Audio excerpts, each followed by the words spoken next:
All right, thanks everybody. I'm Leo Leung with Scality. I'm a VP of Corporate Marketing. And today I'm going to talk about myths and realities when it comes to software-defined storage.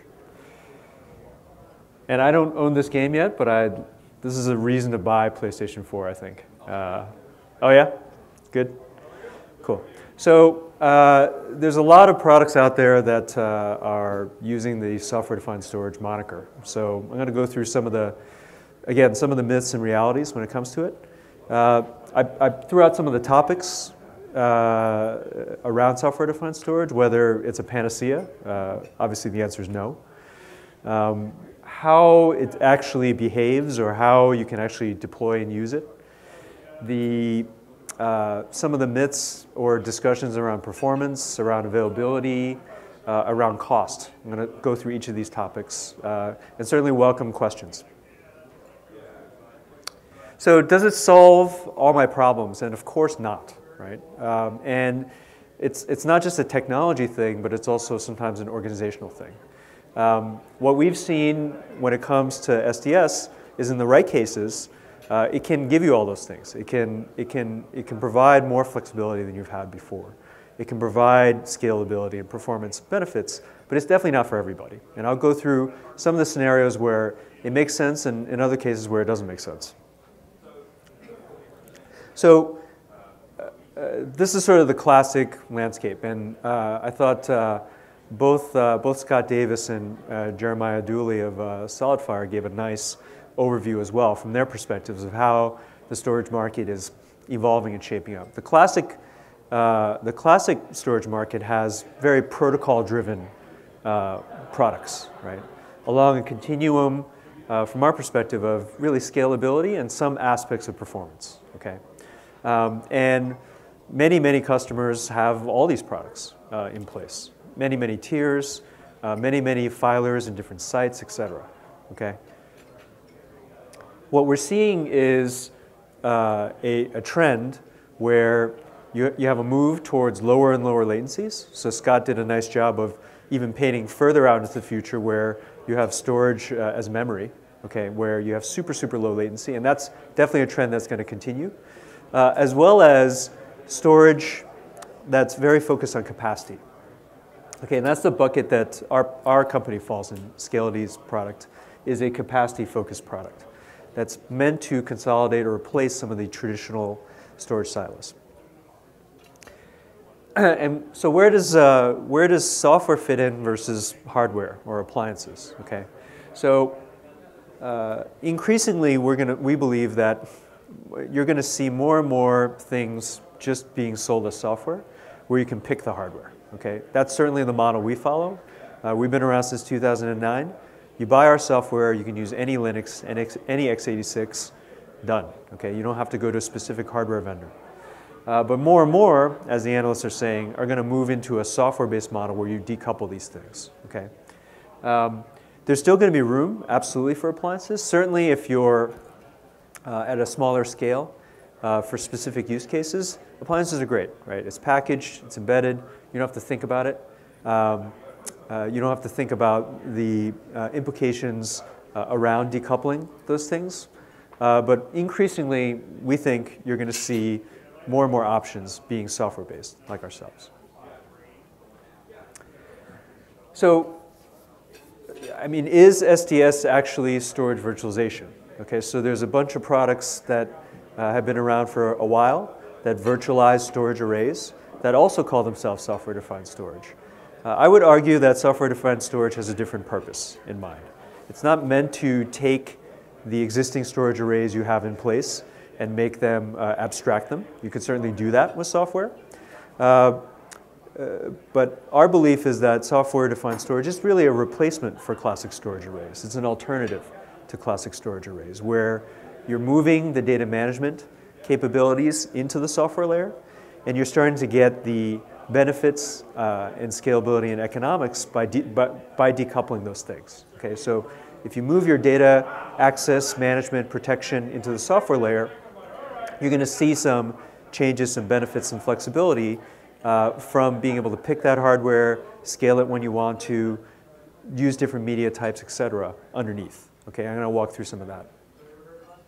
You're also going to remove some of the limitations. So by decoupling these things, certainly you can use a more traditional architecture where you have a file system type of architecture or a block type of architecture underneath. But you can choose a different path. Again, decoupling those things and enabling more scale out, more of a scale out type of architecture underneath, which again gives you some more flexibility when it comes to massive, massive scale. So I think when you're asking questions about, to your vendors about what product they have, trying to figure out the fit in your environment, you should absolutely understand, is it or is it not truly a software product, okay? There's a lot of companies that are selling as SDS, but are really selling you an appliance. And your choices are that, right? You're really buying a hardware array. We believe in having the option and the choice, and there are other vendors that provide you with that choice as well. So here's an example of where that comes into play. So one of our customers, actually our first customer from 2010, started out with a few hundred terabytes, I think under 200. Over the last 5 years has grown to over 2 petabytes. All right, so they grew 20 times. They've run as many as 5 different generations of hardware underneath the environment, okay, at the same time. So meaning different CPUs, different drive types, different form factors, and they've not had a single minute of downtime. Right? They've been able to keep that system up and running and change all these components underneath, scale the environment, grow it, and not affect their application, not affect their end user. Okay? This is a very extreme example, but that's what we believe that a true software-defined storage should provide you. It should provide you with that decoupling. Okay? So, well, is there a performance trade-off when you're going with software-defined storage versus an appliance? It's very much based on the use case you have and the environment you have and what you're trying to solve. So for classic use cases, classic applications, I don't know, Exchange, excuse me, SQL. The storage arrays that exist today are very, very well tuned for those types of workloads, right?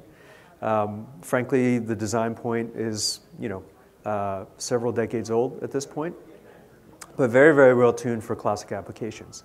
But the reality is the applications are now containerized in VMs, okay? A lot of the classic applications are being moved away out of the on-premises environment into SaaS types of things. How many people are using Office 365 or Google applications or anything like that? Anyone hosting Exchange still on premises? Hosting your mail servers? Okay. So classic arrays probably give you good enough performance, and if you take the next step and purchase the same type of architecture in a dual controller flash array, you're going to get better performance for the same applications, right?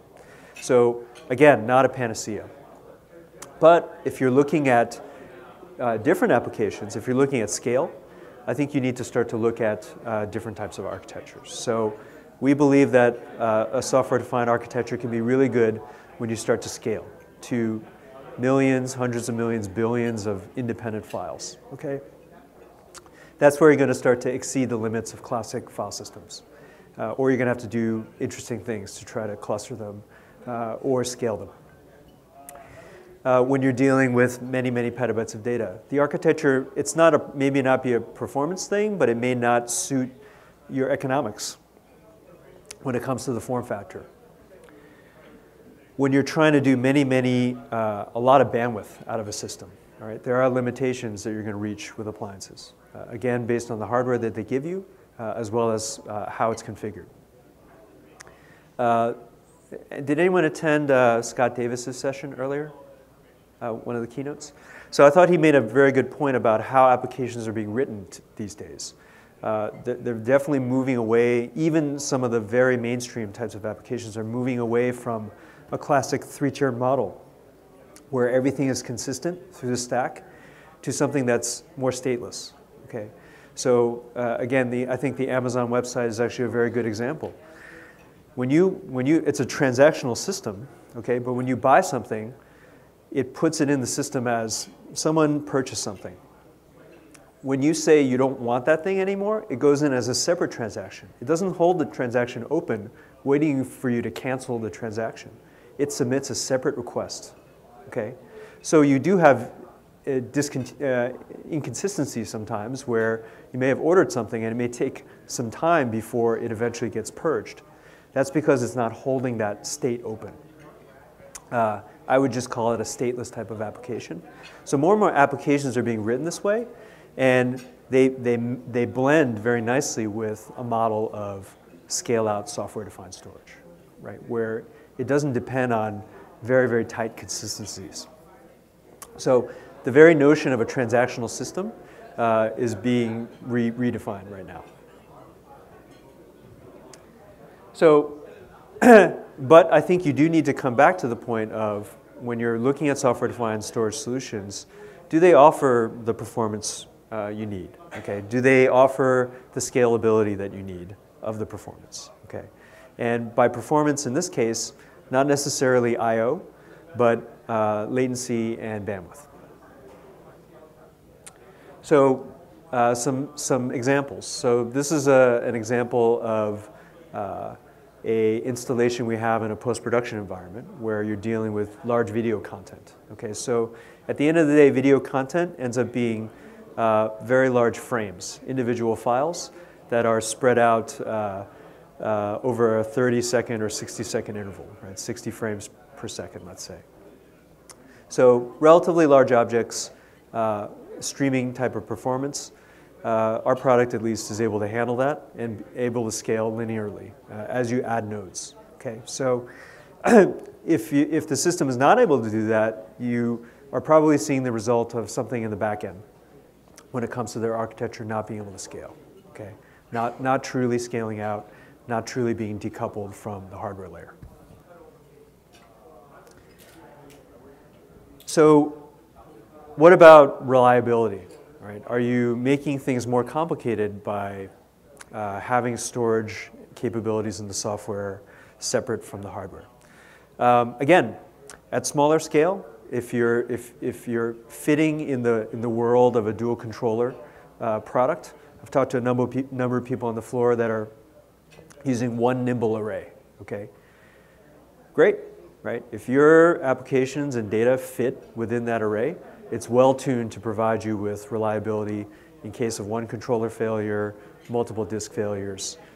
It's probably enough, okay? But as you're growing the environment, again, if you're starting to deal with more data than that single array can handle, it's really not built for that, right? You're going to start to have to cluster that thing. You're going to have to start to certainly back it up. You're going to have to start to do all kinds of things to introduce replication or redundancy in that array where it increases the complexity actually, right, in a different way. So if you're looking at software-defined products, you have the ability to scale the amount of controllers or heads, right, that are addressing the data. You have the ability to distribute some of the pieces of the architecture, okay? So ultimately, if you're talking file or object or any of these things, there's something that keeps an index or a structure or a identification of the data, and there's something that stores the actual binary in the data, okay? Depending on the product you're getting, those things are often limited. One or the other is going to be limited. Typically, the thing that's keeping track of all the data, okay? So even in object stores, some of them are built where there's only one index or only one metadata master, which is a bottleneck and a single point of failure.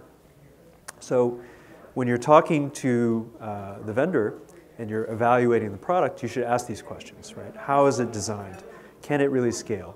Is there a single point of either control or access into the data that could potentially get impacted, right?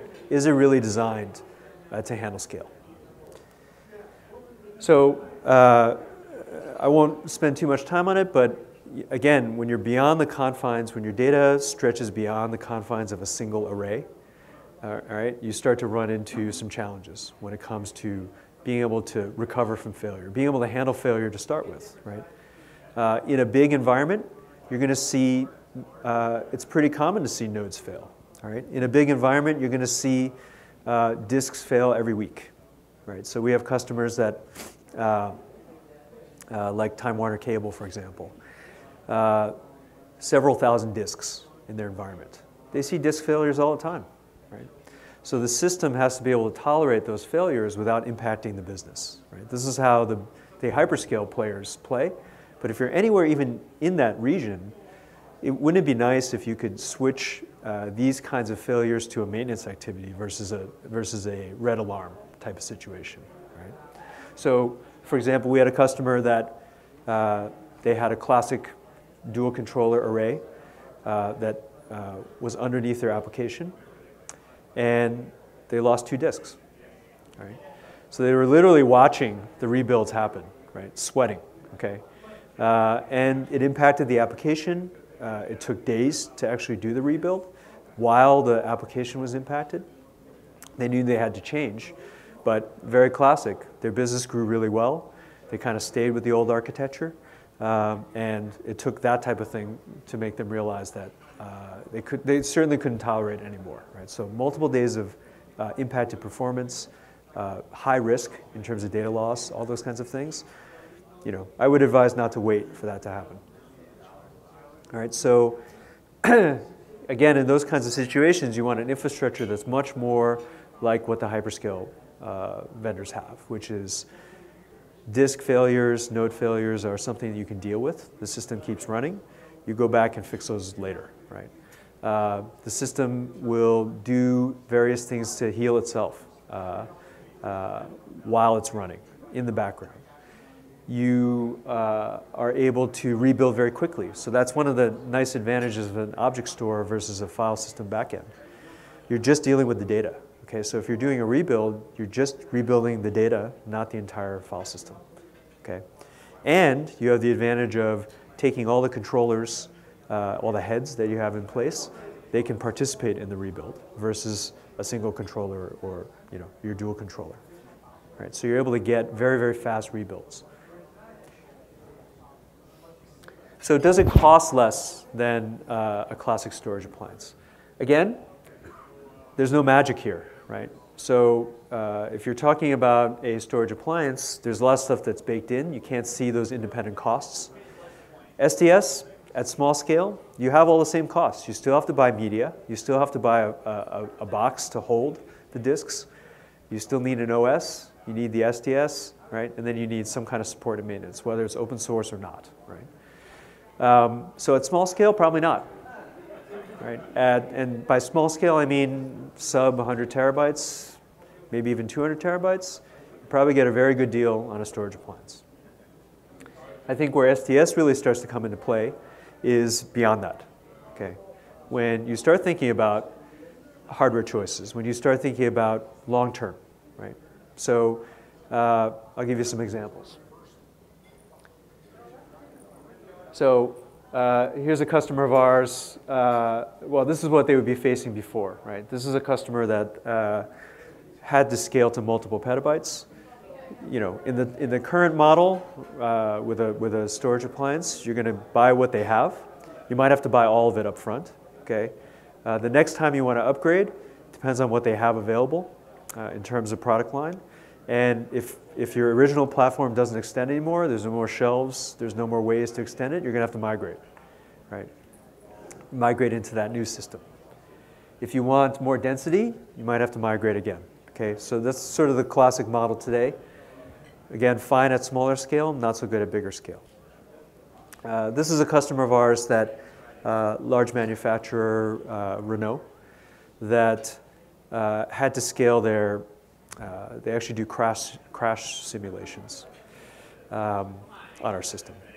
So they were able to buy our license, buy whatever hardware they wanted to start with. So a petabyte of hardware. They went with HP, dense servers. And a year later, 2 years later, they were able to buy the new generation of HP different form factor, different drive sizes, no problem. Add the hardware to the system, same system, right? Extend that environment out, add the data, right? No changes. Application's not affected, user's not affected. So that's kind of flexibility I'm talking about, particularly when you're thinking long-term, particularly as you're scaling over time. And you know, I think the level of hardware innovation that's happening when it comes to the media types and the form factors is pretty amazing, actually, right? As a customer, there's more choice than ever. I heard that the Supermicro SKU list is unbelievable, because they basically will build anything you ask them to, right? And then add another SKU. But again, the reality is you have so many different permutations that are available to fit your need, okay? So again, if you pick a software storage product that lets you take advantage of all these pieces of hardware, great, okay? And the reality is we've deployed on all these things already in production, okay?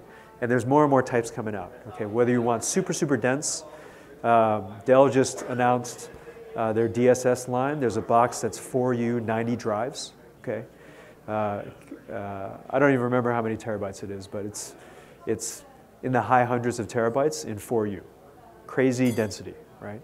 Available now. Or you can go the other way, slimmer, 2.5-inch drives, doesn't matter, right? Whatever fits the use case, form factor, you have a choice with SDS. So in conclusion, definitely not for everybody, right? So absolute use cases for SDS in the small scale when you're talking about changing the way, for example, your application people get access to storage, sure. Primarily what we've seen from our perspective is larger scale.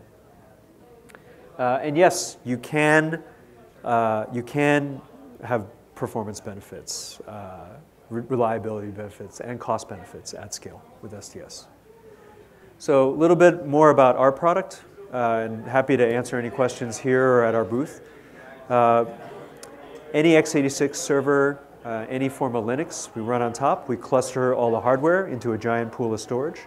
We offer replication or erasure coding, object by object, policy by policy, when it comes to data protection.